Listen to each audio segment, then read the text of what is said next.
कहानी शुरू होती है जब गौतम बुद्ध अपने शिष्यों के साथ लंबा सफर तय करके एक सुंदर गांव पहुंचे। गौतम बुद्ध ने कुछ दिन उसी गांव में रुकने का निश्चय किया। गौतम बुद्ध के आने का समाचार गांव में आग की तरह फैलने लगा और कुछ ही देर में गौतम बुद्ध के आसपास लोगों इकट्ठा होने लगे और जमावट बढ़ने लगा। लोग कई तरह की समस्या लेकर वहां आने लगे। तभी एक बुजुर्ग रोते हुए गौतम बुद्ध के पास आए और कहा है, तथागत, मेरा बेटा कुछ काम नहीं करता। गरीबी और कठिनाइयों के लिए ईश्वर को दिन रात कोसता रहता है। जब मैं समझाता हूं तो मुझसे ही बहस करने लगता है और घर का माहौल खराब हो जाता है। तथागत, मैं जानता हूं कि वह अपना नुकसान कर रहा है, लेकिन मुझे समझ नहीं आता कि मैं उसे सही रास्ते पर कैसे लाऊं। गौतम बुद्ध मुस्कुराए और बुजुर्ग व्यक्ति से बोले, आप कोई बहाना बनाकर अपनी बेटा को मेरे पास ले आइए। बुजुर्ग व्यक्ति ने कहा, तथागत, मेरा बेटा किसी की बात नहीं सुनता, सबसे बहस करता है। मुझे डर है कहीं वो आपको भी कोई गलत बात ना कह दे।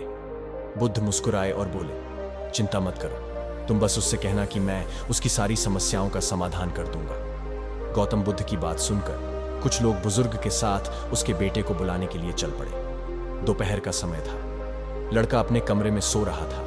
घर पहुंचते ही सबने उसे जगाया और उसे समझाना शुरू किया, लेकिन लड़का साथ चलने को तैयार नहीं हुआ। वह बस एक ही बात दोहराता रहता कि सारे साधु पाखंडी और नकली होते हैं, मैं इनकी बातों में आने वाला नहीं। लेकिन जब गांव वालों ने उसे बताया कि बुद्ध उसकी हर परेशानी का समाधान कर देंगे, तब जाकर वह गौतम बुद्ध से मिलने को राजी हुआ।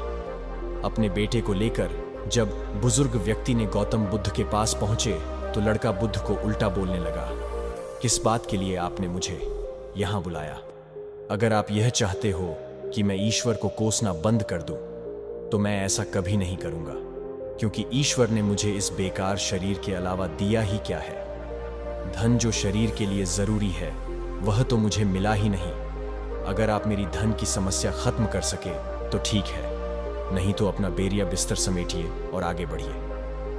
लड़के की बातें सुनकर गौतम बुद्ध मुस्कुराने लगे और बोले, मेरी दोस्त, मैं तुमसे ईश्वर की कोई बात नहीं करता, लेकिन याद रखो कि व्यक्ति के सुख और दुख का कारण उसके कर्म ही होते हैं। इसीलिए किसी और को कोसने की बजाय अगर तुम मेहनत करोगे तो तुम्हारा जीवन आसान हो जाएगा। गौतम बुद्ध की बात सुनकर वह लड़का आग बबूला मिलेगा कि तुम अमीर बन जाओगे, लेकिन बदले में तुम्हें भी उसे कुछ देना होगा। वह लड़का बोला, मैं राजा को क्या दे सकता हूं? मेरे पास तो कुछ भी नहीं है। गौतम बुद्ध ने कहा, राजा का एक पुत्र है जो जन्म से ही नेत्रहीन है। राजवैद्य ने कहा है कि अगर राजकुमार को किसी जीवित व्यक्ति की आंखें मिल जाएं, तब वो ठीक हो सकता है।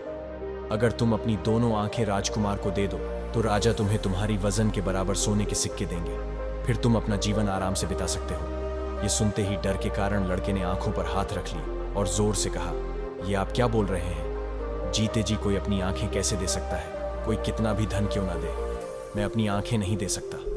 गौतम बुद्ध बोले, कोई बात नहीं, दो नहीं तो सिर्फ एक ही आंख दे दो, फिर भी मैं तुम्हें तुम्हारी वजन के बराबर सोने के सिक्के दिलवा दूंगा।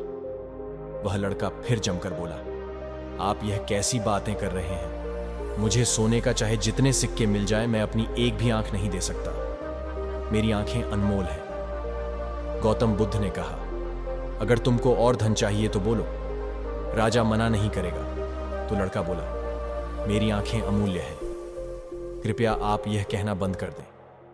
मुझे किसी भी कीमत पर अपनी आंखें नहीं बेचनी।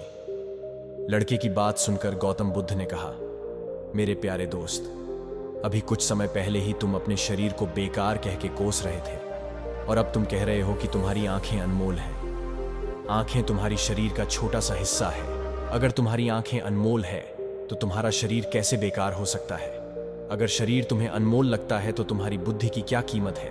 अगर यह सब अनमोल है तो जीवन शक्ति जो तुम्हें जिंदा रखे हुए है उसकी क्या कीमत है? सबसे बड़ी ताकत पहले से तुम्हारे पास है। गौतम बुद्ध के शब्द सुनकर उस लड़के की आंखों में आंसू आ गए। वो तथागत के चरणों में गिर के रोने लगा। फिर कहा, मैंने बहुत बार कोशिश की, लेकिन मैं कुछ कर नहीं सका, इसलिए मैं इतना हताश और कड़वा हो गया। बुद्ध ने लड़के को उठाया और कहा, मेरे दोस्त, इंसान का जन्म बहुत कीमती है। केवल इंसान के पास ही इतना विवेक होता है कि वो सही गलत में अंतर कर सकता है।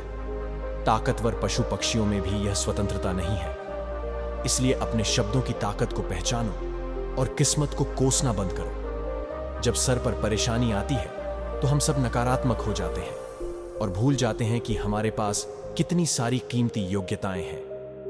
गौतम बुद्ध कहते हैं कि बनाने और मिटाने दोनों की शक्ति हमारी शब्दों में है।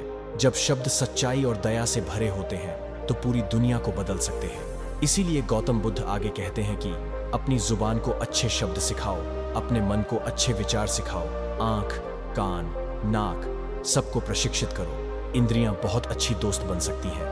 यह हमको दुखों से पार ले जाएगी और जो चाहे हम प्राप्त कर सकेंगे।